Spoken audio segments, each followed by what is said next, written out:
Now, in welcome to New Realities. I'm Alan Steinfeld, and I'm being joined by two of my very good friends, people who I've been collaborating with over the last few years about our evolution. Where are we going as a race of humans that are opening up to other levels of consciousness? And that's really what I want this portion of the program to discuss, that we are being downloaded, but and that's why I have Geraldine, Orozco, Neogar from Portal to Ascension. And just for people watching, sometimes it's confusing, I think, when, like sometimes you're sitting in meditation, you're getting these things coming into you, and how do you know what is the highest essence to go to? How do you know, you get like, for instance, I know a guy who was channeling, and his channel said, go to Sedona, and it's the center of the universe. And then the channel said, no, leave Sedona now. And he was really set in Sedona. So, I mean, and we'll get into this when Marina shows up, but how much free will, like Geraldine, why don't you talk about that, especially in the higher consciousness fields? What's impulse? What's, higher guidance? What's just, feels good? I mean, how do you make those distinctions? And maybe there's no formula, but what do you say? Yeah. Well, when we're talking about discernment and when we're talking about trying to define whether what we're experiencing is coming from a higher place or perhaps more instinctual place, I think that's kind of the differentiation that we need to make. What I've discovered, not just through the discovery and review of my own physical body, and how it responds to information, which requires a little bit of cultivation of awareness of yourself first. So when you're sitting in meditation, oftentimes we're trained to come into a state of observation. And it's through that practice of observation that you can kind of begin to understand the subtleties of yourself and when you're beginning to respond to something and you're reacting to it as opposed to just observing. I talk a lot about the mechanics of the physical body, the multidimensionality of the physical body, in that our environment and the things that we're experiencing, whether they're tangible or not, physical, non-physical, we are processing that data through our entire body, which is not just the physical. We are this organism that is made up of different dimensional layers of ourselves. And they function like antennas that kind of process information and organize it in the system according to our resonance, according to our understanding of that data, how we have experienced that data in the past. And also, it is a projection of information that we have stored within our data, within our DNA, literally. Wait, Things. let's just break that down for, sorry, I didn't mean to interrupt, Sure, but let's sure. break it down. So start with that thing about the body and the data. Let's just break it down so I get it, and maybe people. So what was the first thing you said, that we are storing Yeah. this? So essentially, the human organism is a fractal of infinite consciousness. But Right. in that fractal of infinite consciousness, what holds this massive amount of information and translates it into data that's accessible to us in this dimensional plane is through our genetic information, the genetic code, the DNA that holds and stores the printing that prints the protein that creates your hologram, and also the information that is stored through different systems of the body, including your nervous system, Well, muscle let me just memory. let's take it down one step at a time, just so I can Sure. integrate what you said. So you're saying the information that comes to us is stored within our genetic um, composition. Neil, jump in too if you. But I think the information that comes to us, from my perspective, is based on the conditioning of the human mind, and there's Also, an yeah. infinite amount of information coming into us. But what we may recognize is the part that we've been programmed to cognize. I said you can't recognize something unless you've had cognition. And I think that's all about mindset and manipulation and education, you know? Does that make Correct. sense? Exactly. So, yes, that would be the next step of the information. So basically, we keep all that information within us, but from birth until, whatever age we're at, the data that is stored there is basically how we have perceived, how we have experienced the external world, and then that's stored within the memory of the body. And it's stored, the memory of the body is a holographic field, and it's made up of physical, non-physical aspects of ourselves. So, for example, when something occurs and triggers something, we immediately respond, pulling from that file data bank of our system, and we respond to it according to what we know and cognize as how we should respond to those experiences. So, this is in the physical realm. Now, when we're going into, let's say, the astral plane, when we're leaving the body and exploring other interdimensional aspects of ourselves, the process still functions the same way. The thing is that we want to try to deprogram as much of that, let's say, manipulation, those base programs that are implemented into us, or that we're indoctrinated into belief systems that are limiting. We need to try to deprogram from those belief systems so that we can access the core of who you are beyond just that programming. Right, and that's what I say. Those belief systems are programmed by the matrix, Yes. the global matrix that keeps us in a very limited perspective. Do you think so, Exactly. Neil? From your opinion, like Yeah. how do we break out? Yeah, so I feel that we live within a certain bandwidth of frequency, and that's what I kind of look at dimensions as is, and densities is bandwidths of frequencies. And I don't even like really saying higher or lower. It's more like harmonic or disharmonic kind of frequencies that you can be at. And within that limitation that we have, that's just a construct that we have the ability to transcend and break free from. And the more that we remember who we are and our true potential, we're able to do that. Speaking on the holographic potential that we have, that Geraldine's speaking of, technically, like a hologram is basically phasing in and out of reality. Now, on the subatomic level, our subatomic particles phase in and out of reality. That's been like seen now. We've been able to see that and quantify that through science.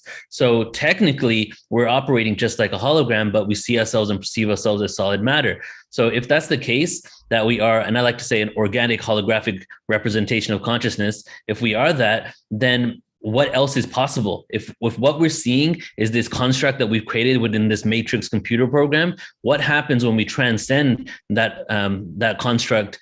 What can we do then? And that's when we go into movies like The Matrix, where you literally transcend and break free from the Matrix, and you're able to like stop bullets in midair or whatever. But I believe that the human body is capable of probably infinite amount of things, in regards to what we might even perceive as magic. And it all has to do with us really transcending the belief around being within this construct, being limited. So back to thanks, Neil. That's great. And so back to you. So you're saying, Geraldine, just so I can integrate into my, we have this program within our DNA, within our body, that's accessible through the conscious mind, the conscious will, but then, and we're ongoing through, how do we access more that's beyond the limits that have been put on our lineage, let's say, because the lineage comes from a particular limitation. So how does that expand beyond that? Yeah. Yeah, so all of these repetitive programs that we want to try to first understand what they are. Most of us are running on a few main programs. So once we can identify that, and it's quite easy to identify it, usually it's the things that trigger us throughout our day in the physical plane. Once we understand how to transcend that, and we transcend it by unpacking and broadening our perspective of those experiences, this is how we can begin to kind of shift from just the idea that you are a product or trapped, or even that you have defined an identity for yourself from those experiences, into something that's now more fluid. And you can now come into a state of observation.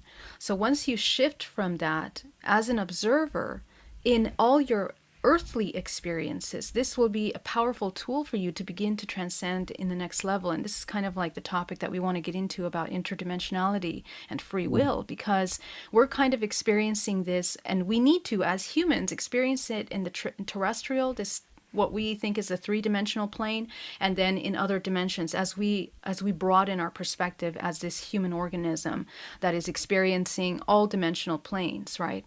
So as we reach up to these levels, your ability to understand that as soon as sometimes when emotion comes into your perception, oftentimes it taints what we're experiencing. And that's something that we need to learn to master. Emotions are just tools to help us process and navigate our experience, but they're not meant to basically be defined as your end experience. And that's something that a lot of us have a hard time doing. But Oh, go ahead. I know I disagree with some of that. Or maybe we're having different definitions because there's emotion and then there's feeling. I think what you're calling emotion is the drama, the reaction.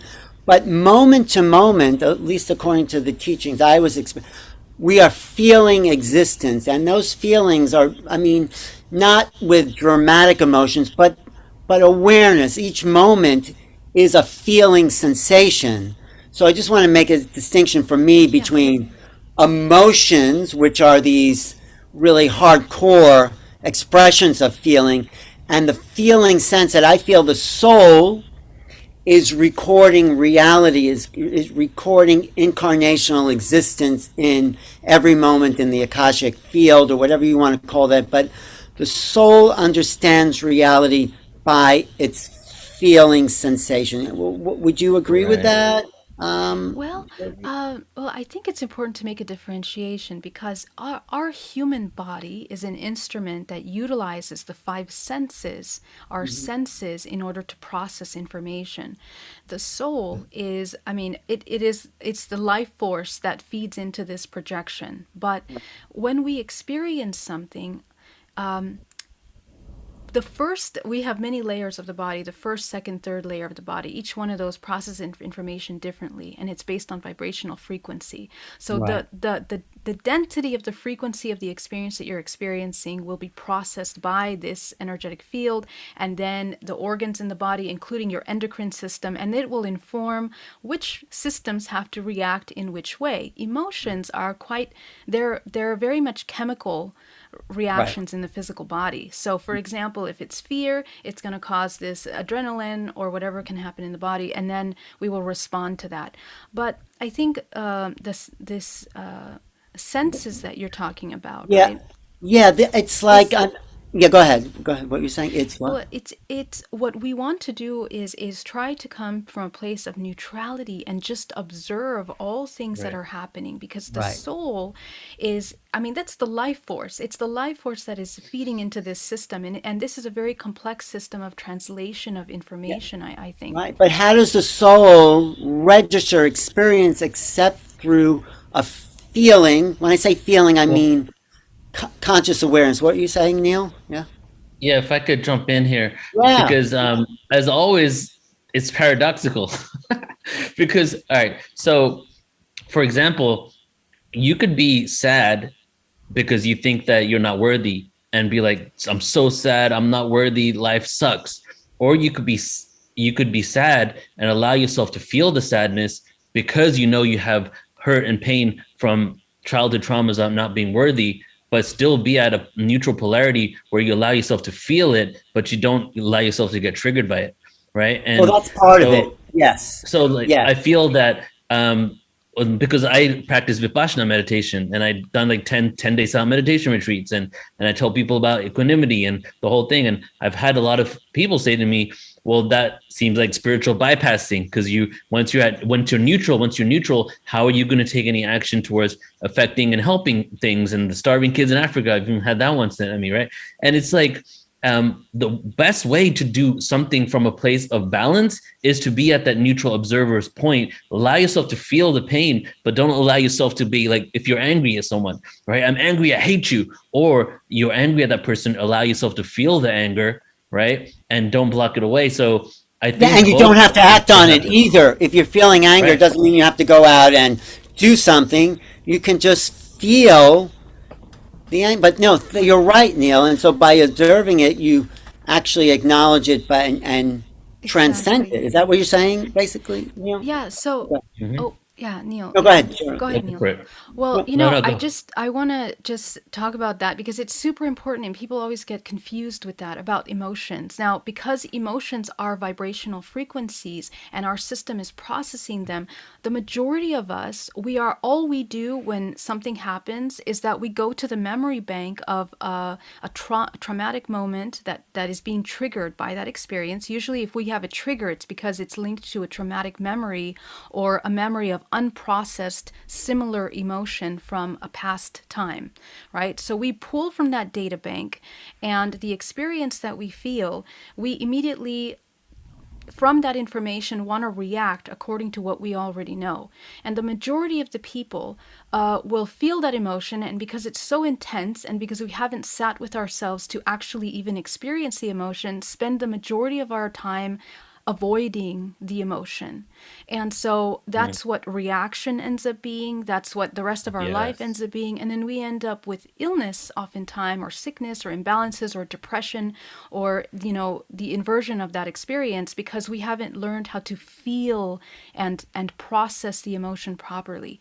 In order to process an emotion, we have to feel the emotion in the body to its intensity, yes. and from that intensity begin to understand the layers that can arise from those. And that is actually jam packed with all kinds of information about previous experiences, all kinds of understandings that will help you process the experience that's happening. This is the work that's essential for humans to do in order to be able to even come to a neutral point, right? So this is You know what? first.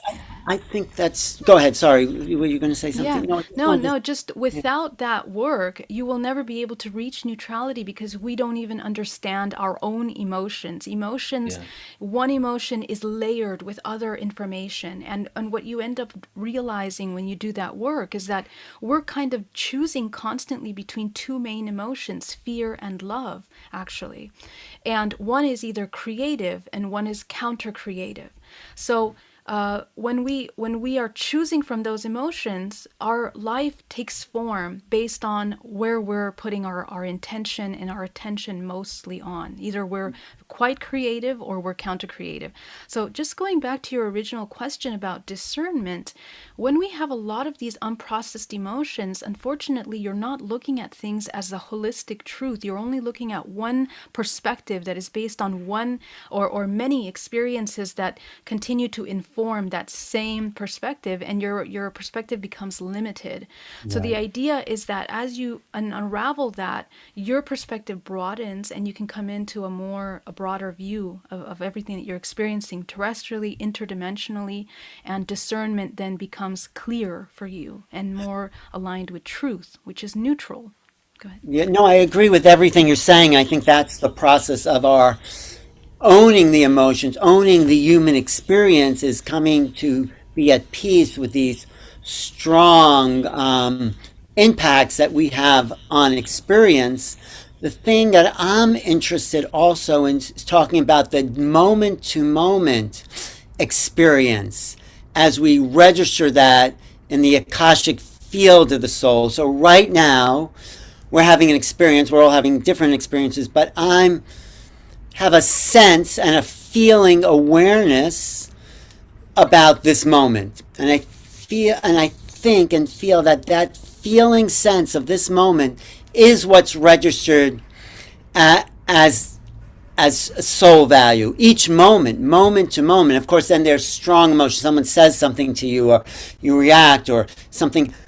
But each moment basically is full of these sensations of incarnational experience that are recorded in the soul as as feelings. That's what I'm saying. The base of human experience is feeling, not necessarily emotion. We have emotions, but this is just how I'm interpreting it. So this it's to be in that same feeling awareness all the time, no matter what the universe is throwing at you, right? So it's like, but that's my belief that the feeling awareness is the Akashic record that the soul records about its conscious experience in the world. Would you agree with that, or you have a different? I'm just open. I'm just making it up as I go along. But what would you say, Geraldine, about the moment to moment experience of incarnation?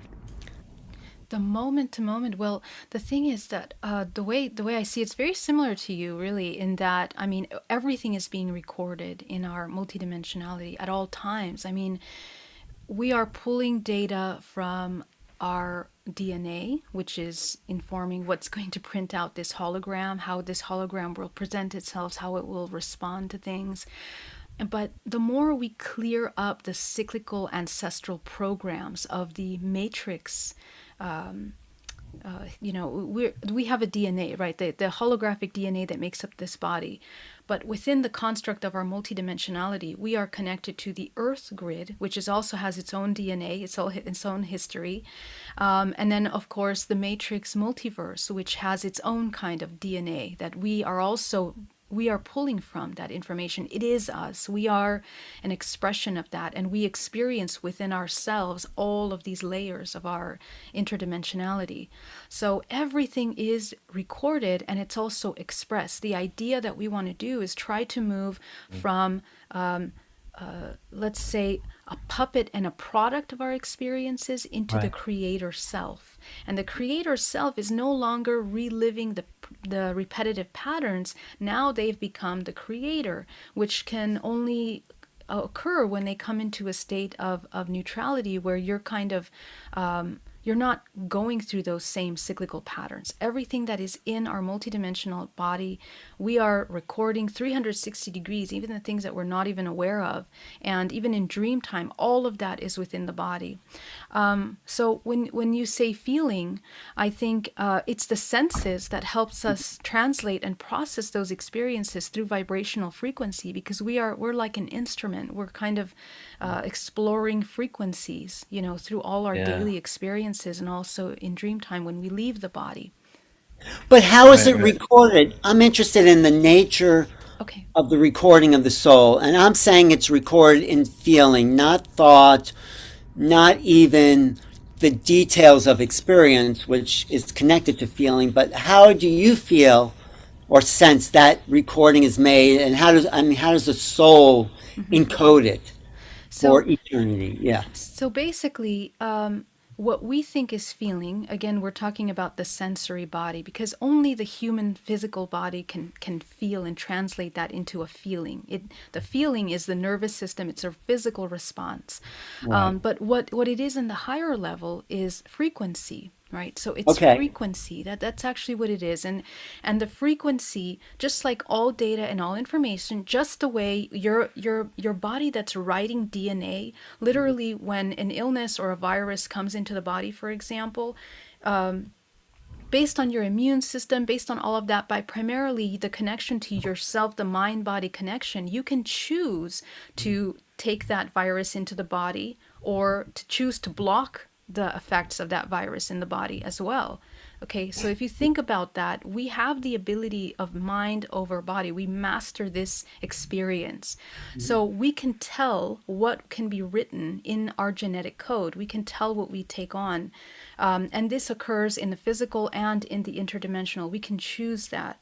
So if you choose that, that means that you have the mastery to fine-tune the frequency of this organism, of this expression, in all dimensional planes, and it's recorded like rings of a tree are recording all of its environment. The human body as well, in the genetic code, is recording in the DNA everything that is occurring in and around it. Just right, but it's not just frequency, yes, but how do we need to have an interface to become aware of the frequency, so it's not just data in the body, it's conscious interface with the data.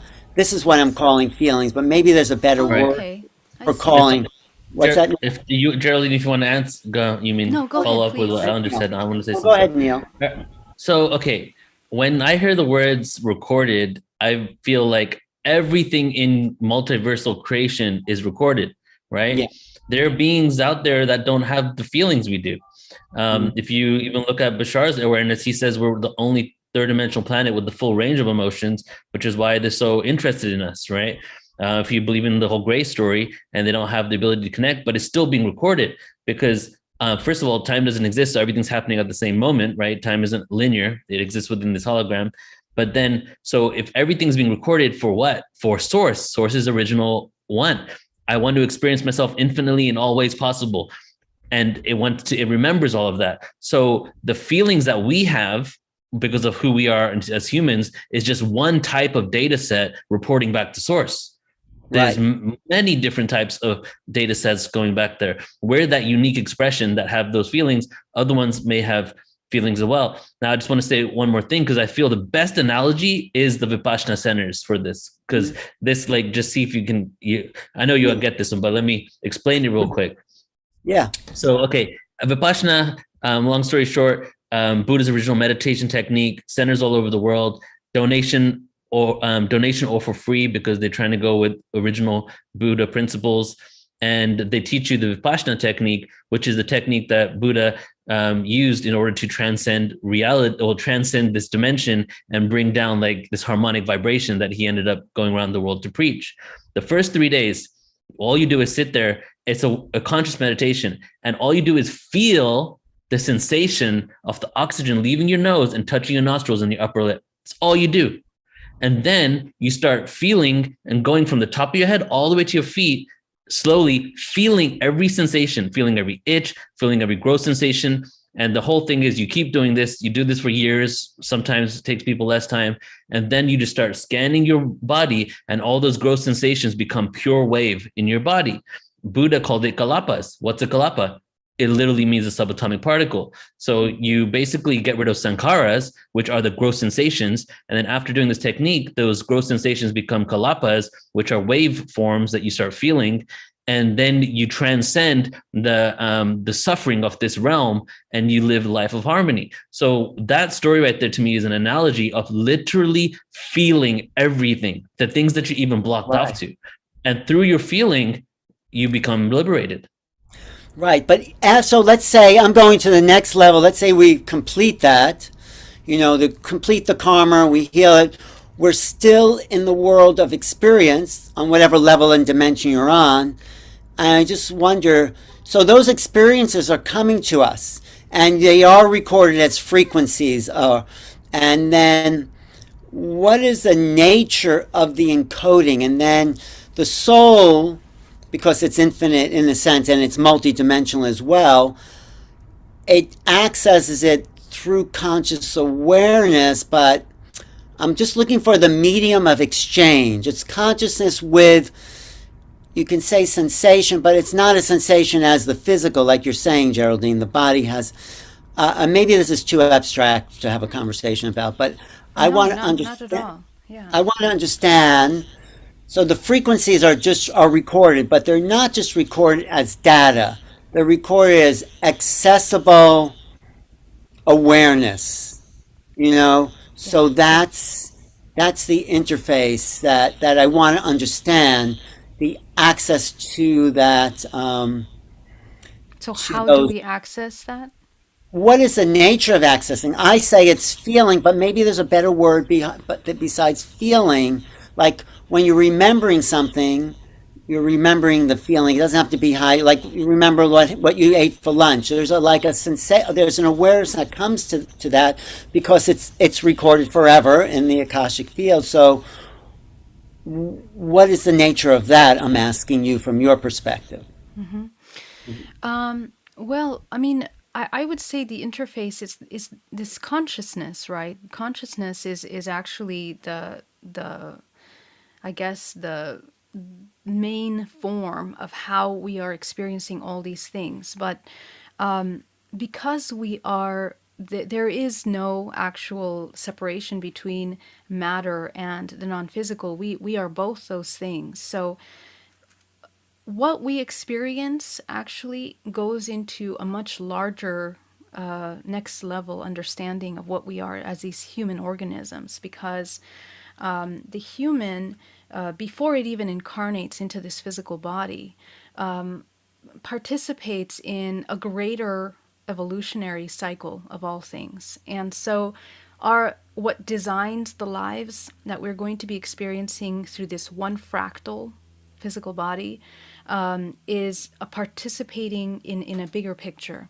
And essentially, we are participating in a larger human organism made up of humans that are all having experiences that are basically sending information to Source. And Source is experiencing, I guess, through ourselves, through us, what every daily experience that we have.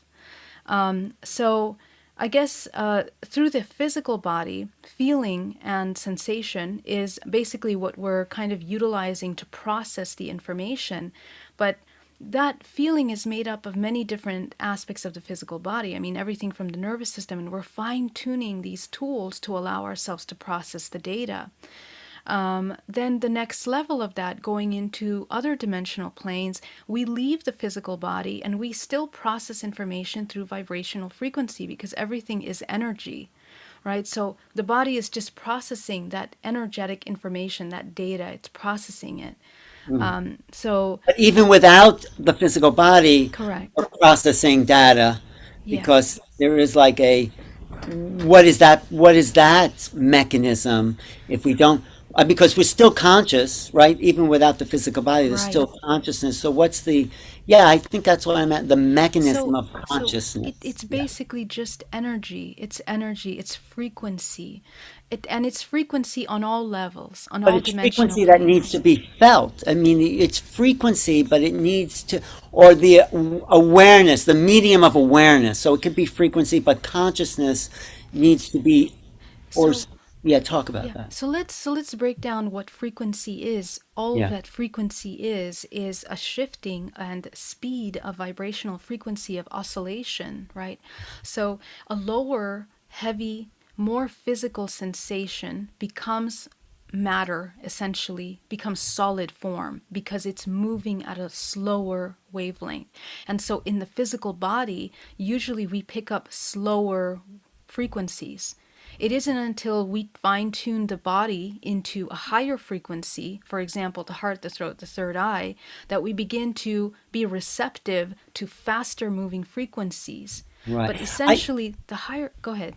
No, finish what you're saying because it just a thought came, but go ahead, finish what you're Yeah. saying. Essentially, what I see is that the higher we go in our own frequency, we essentially leave the physical body because the physical body is an instrument that can tune into many frequencies, but has somewhat a limitation to what it's capable of accessing, okay, in the physical form. That's why when we go into dream time or astral projection, we can access way more, right? We can go into higher dimensional planes, all the way 11, 12, 13 dimensional planes. We can interact in those planes consciously and remember, and all of these experiences that we're having are being recorded in this field, which you can call it the morphogenetic field, but it's this entire organism that we have that is basically organizing different vibrational frequencies. So I think Right. I think it's frequency, perhaps. Well, no, I'm trying. We're just playing and we're just kind of figuring it. But I think what you said triggered something for me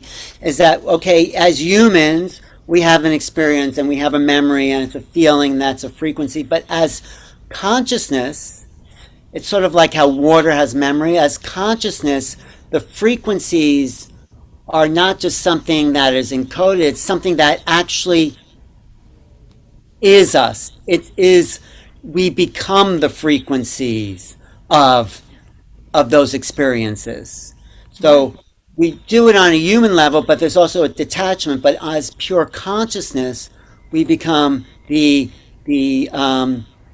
that we become the actual frequency itself. We Exactly. become the energetic fields of that, and and that's the experience. Actually, is the frequency without having to remember the frequency. We are the frequency. Does that make Correct. sense? Yeah, absolutely. In Right. fact, every single human has their own frequency, and depending on what we're interacting with or what our belief systems, our resonance changes, and therefore it's actually through resonance that we come encounter to other frequencies, other experiences. We have the ability, we open up to other dimensional planes, we can interact in other dimensional planes, and our frequency changes the more we activate our own abilities. So the more that we refocus our attention from the lower aspects of the human experience, literally mastering the lower emotions into the higher heart, throat, third eye, we can then experience higher vibrational frequency. And that's the whole point. And that's what it means to change your frequency, essentially. When you change your frequency, you also change what you're experiencing. You are projecting all the experiences that you're experiencing. So we need to remember that. We think that we're a product of something or there's something external to us, but we are literally projecting. We are creating everything that we're experiencing, and it's by vibrational frequency that we do that. Great, great, great. Well, Marina is in the room, but so let's just wrap up this. Hi, Marina. Maybe I'll close this, or I'll just stop the recording, and then I'll start another one so we can start fresh with this. So thank you, everyone, for the great chat online. Join us for the Marina Geraldine dialogues, and we'll be back in just a few minutes. Okay, thank you. And subscribe to the station and take out a super chat, and we're going to have more. So coming up, Marina Soren and Geraldine Orozco.